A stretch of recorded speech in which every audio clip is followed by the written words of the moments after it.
porterhouse cut well back," he went on. "Don't fry or roast it, but broil it. An inch and a half is the proper thickness, just enough to hold the heart of it ripe with juice. See it ooze from that cut. Can you beat it?"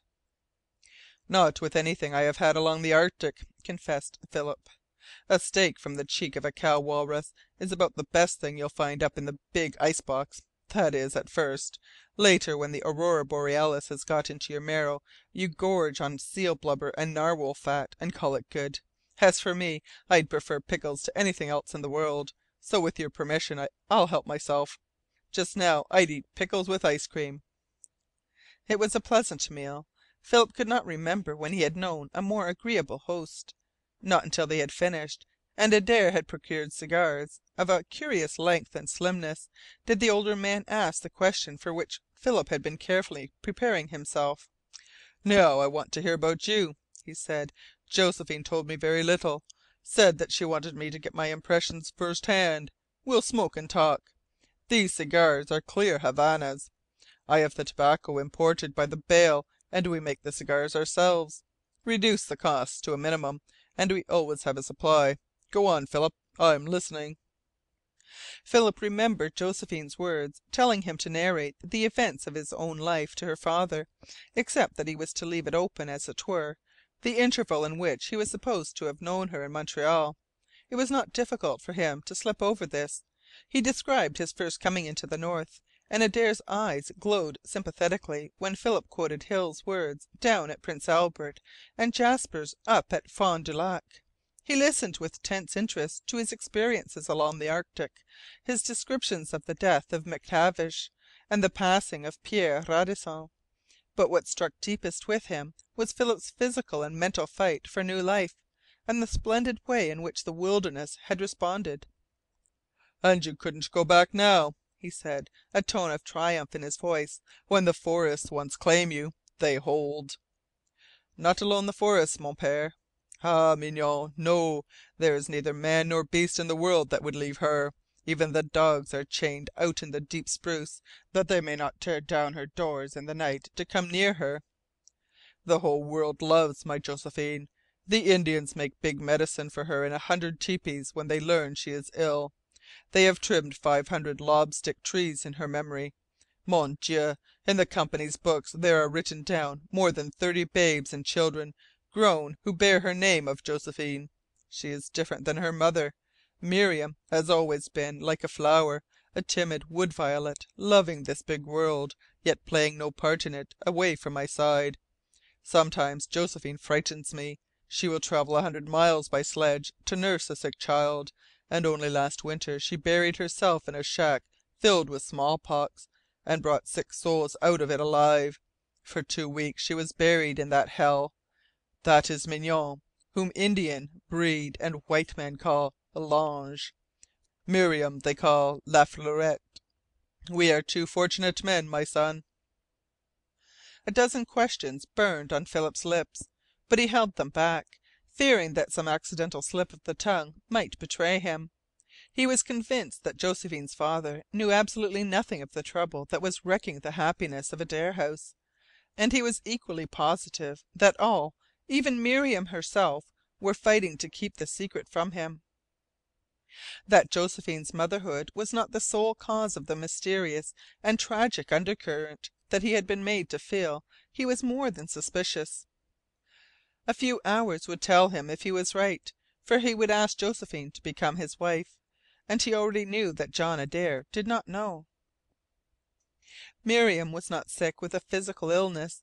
The doctors whom Adare had not believed were right, and he wondered as he sat facing her husband if it was fear for his life that was breaking her down.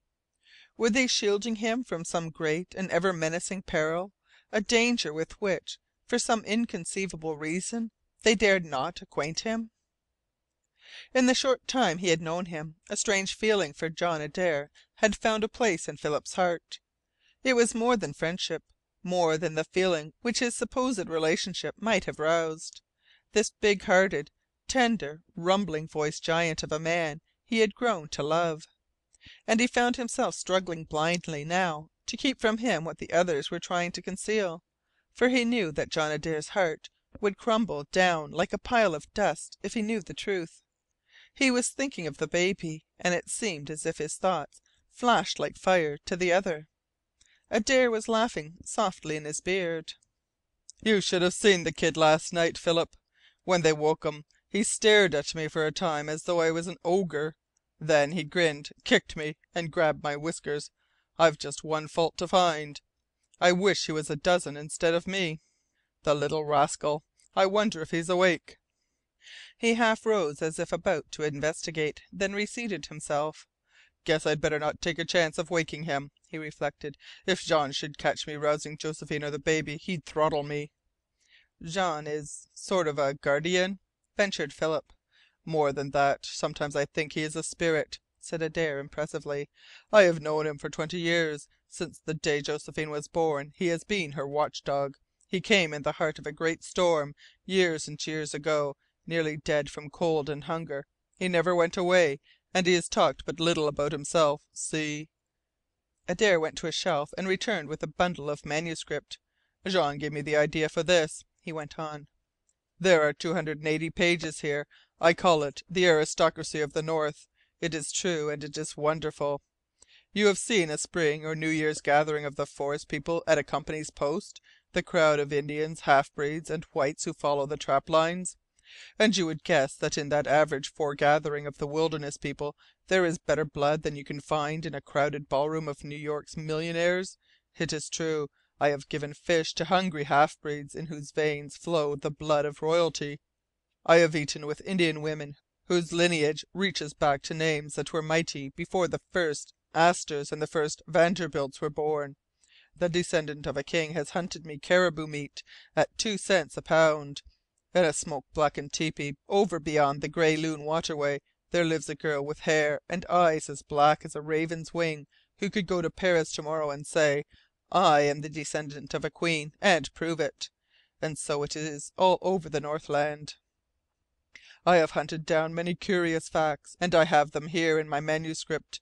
The world can never sneer at me, for records have been kept almost since the day away back in the 17th century when Prince Rupert landed with this first shipload of gentlemen adventurers. They intermarried with our splendid Crees, those first wanderers from the best families of Europe. They formed the English Cree half breed. Prince Rupert himself had 5 children that can be traced to him. Le Chevalier Grossier had 9, and so it went on for 100 years, the best blood in England giving birth to a new race among the Crees, and the best of France sowing new generations among the Chippewyans on their way up from Quebec. And for another 100 years and more the English Cree half breeds and the French Chippewayan half breeds have been meeting and intermarrying, forming the blood, until in all this Northland scarce a man or woman cannot call back to names that have long become dust in history. From the blood of some mighty king of France, of some splendid queen, has come Jean Croisset. I have always felt that, and yet I can trace him no further than 100 years back, to the quarter-strain wife of the white factor at Monsoon. Jean has lost interest in himself now, since his wife died 3 years ago. Has Josephine told you of her?" "Very little," said Philip.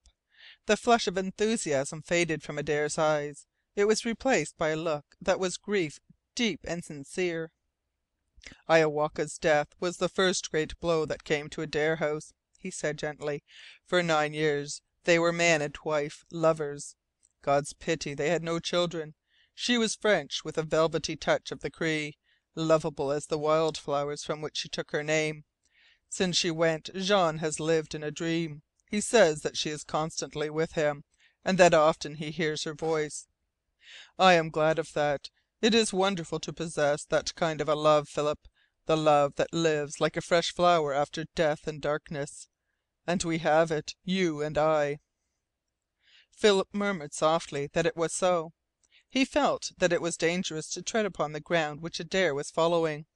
In these moments, when this great bent-shouldered giant's heart lay like an open book before him, he was not sure of himself. The other's unbounded faith, his happiness, the idyllic fullness of his world, as he found it, were things which added to the heaviness and fear at Philip's heart instead of filling him with similar emotions.